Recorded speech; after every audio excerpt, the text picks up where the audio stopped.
Welcome back to another episode of the Casey Campbell podcast. Casey Campbell with you, of course, and we're pleased to be joined by this week's winning crew chief from the NASCAR Xfinity race at Texas. That, of course, is Patrick Donahue of Big Machine Racing. Of course, he's the crew chief and also the general manager of Big Machine Racing.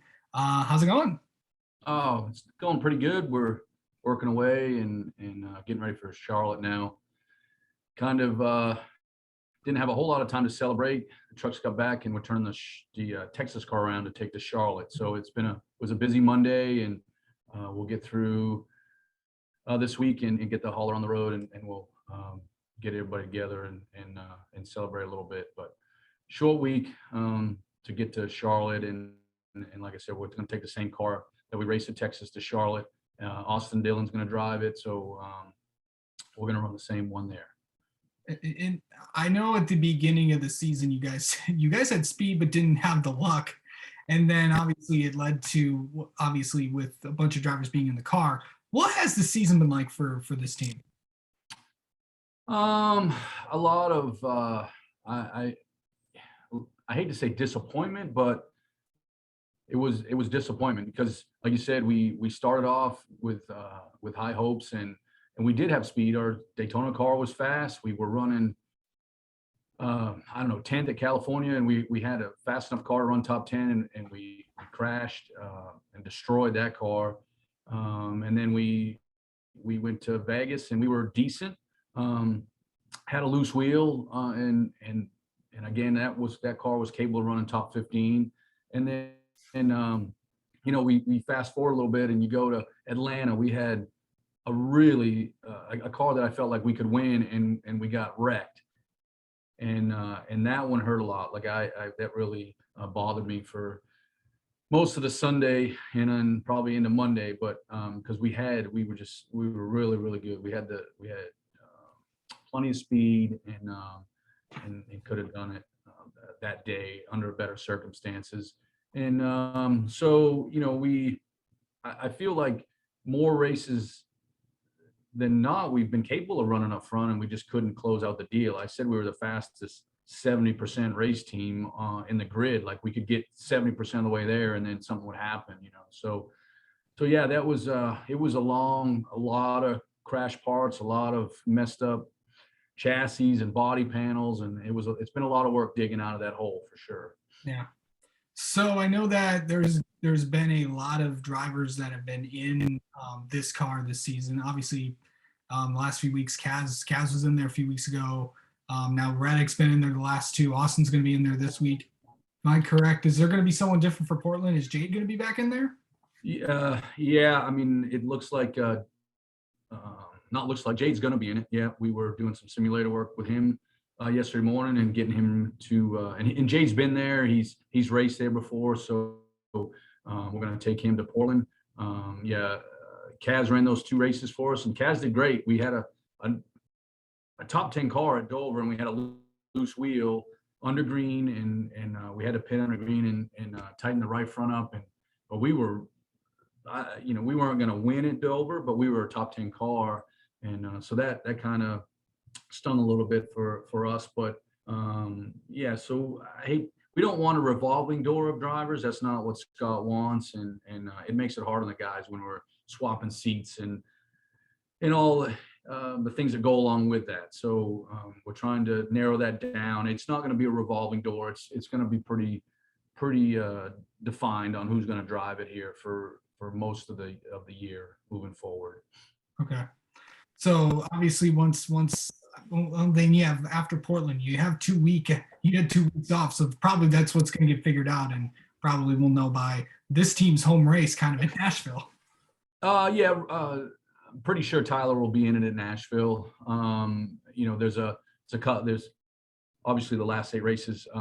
He can't do it, or Austin can't do it. So we're putting everything together. We're trying to find our guy for next year and for Big Machine Racing. Who is our guy to move forward into the future? And that's kind of what we're looking at. And obviously there's a lot of talent out there, and some of it is in the truck series, and some is in the Xfinity series. And as our performance improves, obviously different people call. So we're writing all the names down and we're making our lists, and we kind of know what we want and what we're looking for. So I think as the next couple months go on, we'll start narrowing that down and coming up with a plan of what we're going to do. But like I said, we really want to maybe have our guy or a couple guys ready to try out to see who does the best for us in the last 8 races, and then move that along into 2023. So. And of course, I know this has been out there a lot, but Jade is still part of the organization, if I'm not.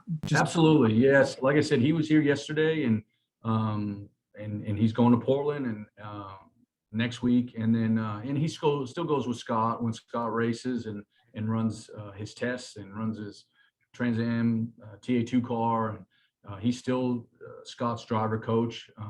He's just not in the car here every week. But yes, he's still a part of it. Yeah. And for you as a crew chief, I know you were telling me this. I was asking when was the last win you had. Back in the when you were Jeff Gordon's crew chief back in the Xfinity days, at least in the top 3. I know you've had some wins in our. Yeah. But going back, that was I was a kid, so I was very fortunate. Ray Abraham and Jeff Gordon started the Pepsi Busch car, and they kind of sent 2 or 3 of the kids over there, and we started it from scratch. And we won our 6th race with Jeff at Phoenix that year in '99. And I know I hadn't won any Cup races or Xfinity races since then, and a lot of it was just being young and dumb and leaving and thinking you were going to a better opportunity. And it's hard for people today, but things were much different 20 years ago in racing. There was the job opportunities were much different. So again, if I had to do it over again, I probably wouldn't have left and just stayed there and done race for Hendrick Motorsports or Ray and Jeff's. That deal dissolved after the end of that year anyways. But but again, if I hadn't done that, I wouldn't have had all these experiences that I've had and I feel like I'm better today than I was 20 years ago. I'm more mature, and I learned, the patience side of it is a lot better, and I just have more confidence in what I know is right and wrong, and some of that comes with gray hair and kids and all that other stuff. So I wouldn't be the person I am today if I hadn't had all those life experiences. So, it's been a while, and I was relieved and I was proud.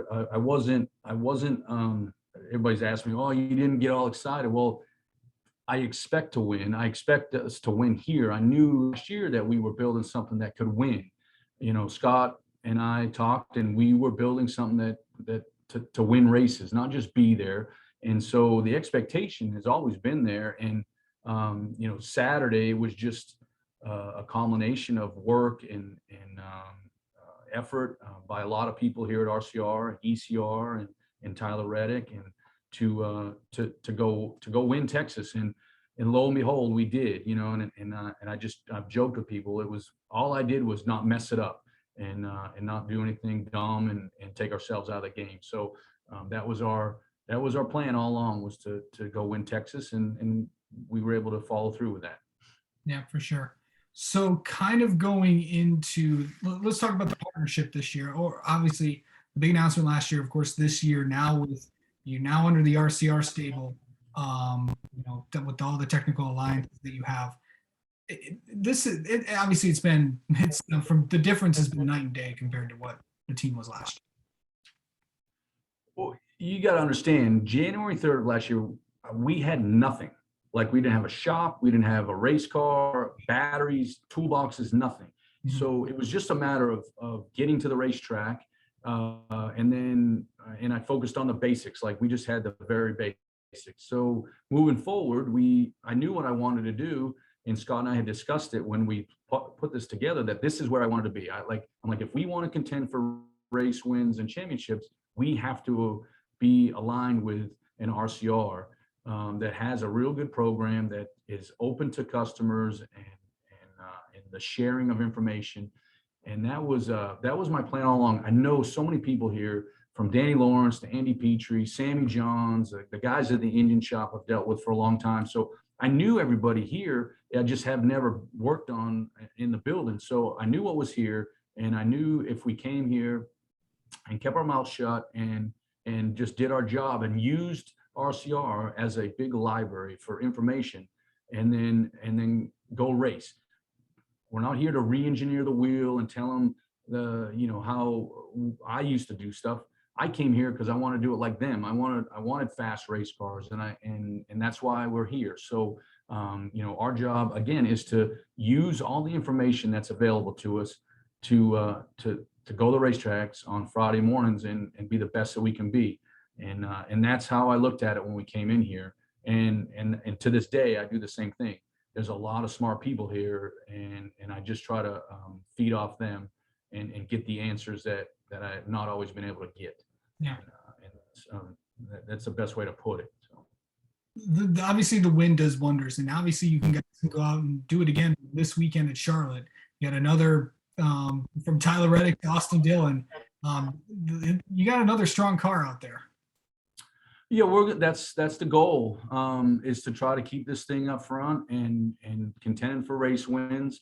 Again, we're still only, what do they say, 46 races old. That's nothing, and you still have to go learn another driver, his characteristics. What is he like in the race car? Every driver's different. They have a different feel. There's a way that they brake, and the way that they steer it, and how they want to get back to the gas. And so it's different. Every driver's a little different. It doesn't matter who they are. So again, we're having to learn a little bit what Austin likes and how he wants to run the car. We can't just take it exactly as it was at Texas. So we're working through that, and hopefully we have the same success. But again, if we can go there and be competitive and try to run up front all day and put ourselves in position, then let Austin go do the work.